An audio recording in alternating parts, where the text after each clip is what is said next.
Hello FPL managers, today we take a look at the top 5 midfielder picks coming to Game Week 1 of the new FPL season. In today's video, we take a look at 5 potential midfield options that look like they're going to be scoring many points coming into the new campaign because they scored very well last season or are looking to do so once again with their good fixtures this year. So just before we get into the video, don't forget to like and subscribe to show support for the channel, and also click that notification bell so you guys don't miss any future uploads. With that being said, let's get into the video.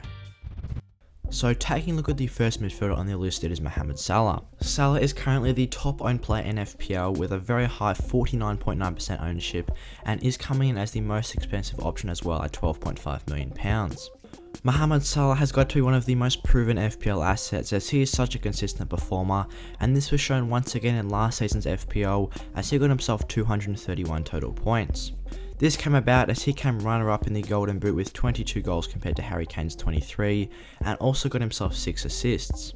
This was accompanied by 11 extra points for clean sheets plus a whole bunch of bonus, and he is currently predicted the highest Game Week 1 points out of any player, which is 7.2. This comes about as Liverpool have a very good fixture start as they face Norwich and Burnley in the first 2 game weeks, then Chelsea, Leeds, Palace and Brentford as their next 4 after that.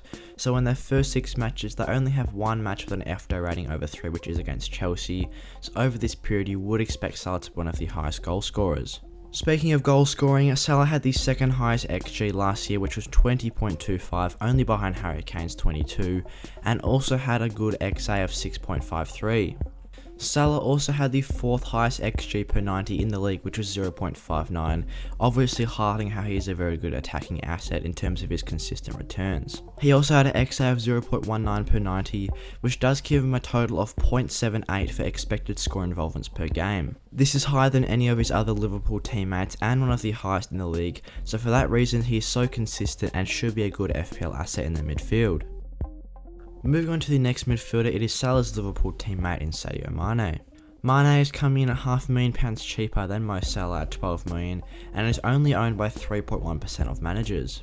This obviously makes him a very tempting differential option in the middle of the park, as in last season's FPL campaign he got himself 176 total points. This did make him the 4th highest scoring midfielder in the game, behind Bruno Fernandes, Mo Salah and Heung-min Son.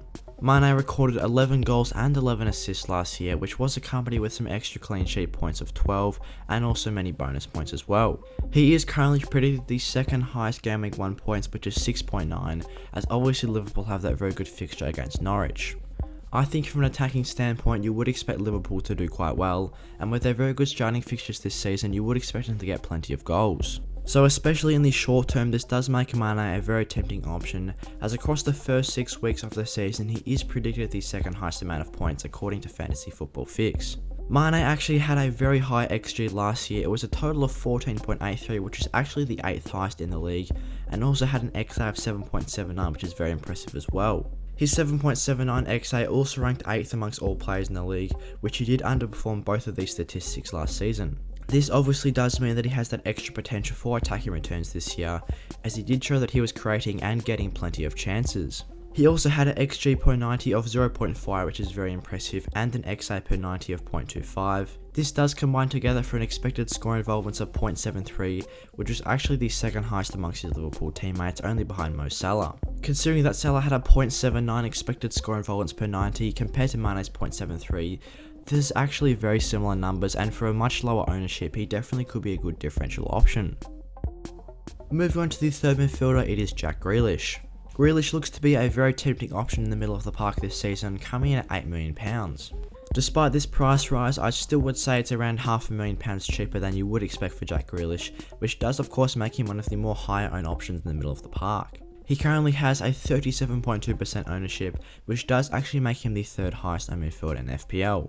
With a total points of 135 last season, he was very impressive as he did miss a fair few games through injury. Only recording 2,183 minutes, he did have one of the highest points per minute for any midfielder. He did get himself 6 goals and 12 assists last year, highlighting his all-round capabilities as he was supplying plenty of chances for his teammates. He also appeared very frequently on the bonus as he got himself 13 bonus points last year, and with their very good starting fixtures to the new season, you would expect Aston Villa to make a good start once again.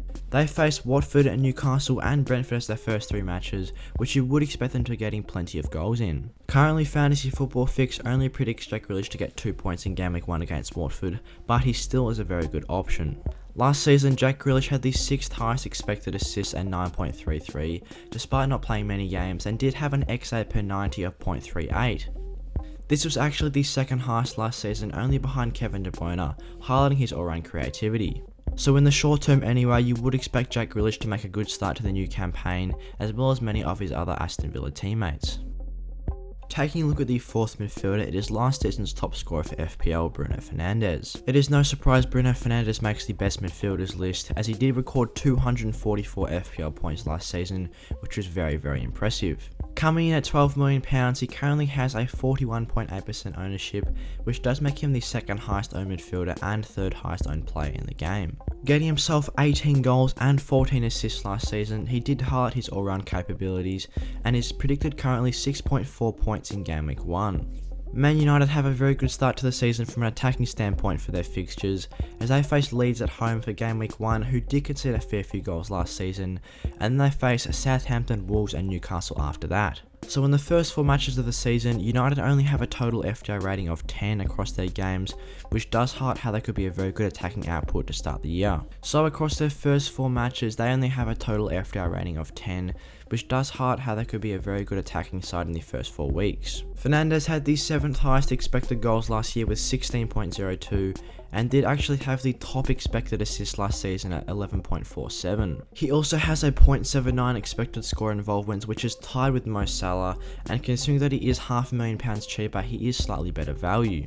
Obviously, Bruno Fernandes has proved himself as a very good FPL asset over the past 2 seasons, and coming off being the top scoring player in FPL last year, he definitely is a hot favourite to be one of the top scoring players once again this season. And moving on to the 5th and final midfielder on the list, it is Raphinha. Raphinha is coming out a very nice £6.5 million, which I would say is around £500,000 to £1 million cheaper than I was expecting him to be. Therefore, he has a 24.4% ownership, which is the 4th highest owned midfielder in FPL. Raphinha made a very impressive Premier League debut last year, getting himself 133 points with 6 goals and 10 assists. Despite playing United in Game Week 1, he still has a predicted points of 3.3, obviously leads to a fairly tricky start in terms of fixtures for this season, as they face United, Everton, Burnley and Liverpool as their first 4, but they do have a very good fixture turn after that, as up until Game Week 10 they have no matches with an FPL rating of over 3. Raphinha had the 4th highest expected assist last year at 9.52, despite playing not as many minutes as he would have liked. Considering that he has higher expected assists than many other premium options in midfield, it definitely does make him a very good cheaper alternative. With an XG per 90 of 0.24 and an XA per 90 of 0.36, it does give him a total expected score involvements of 0.6 per game, which is one of the highest amongst his lead teammates.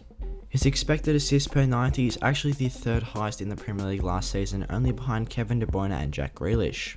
So considering his very cheap price tag of £6.5 million, it definitely does make him a tempting option to have in the middle of the park as a cheaper alternative to many of the premium options. So that's what we've got for today for the best midfielder options coming into Game Week 1 of the new FPL season. I hope you guys enjoyed the video. If you did, give it a like and subscribe to show support for the channel, and once again click that notification bell so you guys don't miss any future uploads. Also leave a comment what you guys thought of this list of midfielders, and do you have any of these players in your team. And with that being said, I'll see you guys in the next one.